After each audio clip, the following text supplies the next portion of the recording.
Ste kdaj pomislili, kdo stoji za tem, da so ulice čiste in semaforji delujejo? Da na upravni enoti dobite osebno izkaznico, da lahko gredo naši otroci v šolo brez šolnine. Ko kličemo na pomoč, pridejo gasilci, ne glede na to, kaj se je zgodilo. Da zdravnik poskrbi za nas, ne glede na to, kdo smo. Kaj sploh pomeni javni sektor? Javni sektor so ljudje, 190 tisoč zaposlenih, ki vsak dan skrbijo, da naše življenje poteka normalno. Javne storitve financiramo vsi skupaj, iz davkov in prispevkov, zato, da so dostopne vsem. Ne glede na to, koliko imamo denarja ali kje živimo.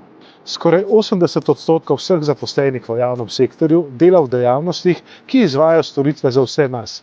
Prav oni so tisti, ki poskrbijo, da se lahko varno gibljemo po ulicah, da imajo naši otroci znanje za prihodnost in da nas zdravstvo ne pusti samih v težkih trenutkih. Javni sektor je hrbtenica družbe. Zaposlitev v javnem sektorju ni samo zaposlitev, je tudi poslanstvo. Delamo za skupno dobro in krepimo socialno državo, v kateri poskrbimo za vse, tudi za najbolj krhke in ranljive člane družbe.